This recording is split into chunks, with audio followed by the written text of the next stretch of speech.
लग्न समारंभ आटपून गावाकडे परतत असलेल्या वाहनातून खाली पडून एका 20 वर्षीय युवकाचा दुर्दैवी मृत्यू झाल्याची घटना समोर आली आहे.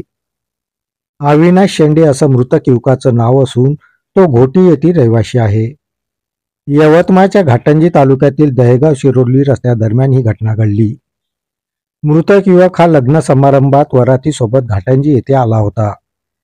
लग्न समारंभ आटपून गावाकडे निघालेल्या वरातीच्या मॅक्स पिकअप वाहनाच्या कॅबिनवर मृतक अविनाश हा बसला होता. दहेगाव शिरोली रस्त्यादरम्यान शिरोली गावानजीक वाहन चालकाने अचानक ब्रेक मारल्यामुळे कॅबिनवर बसलेल्या अविनाशला वाहनाच्या अँगलचा धक्का बसून तो कॅबिनवरून रस्त्यावर फेकला गेला.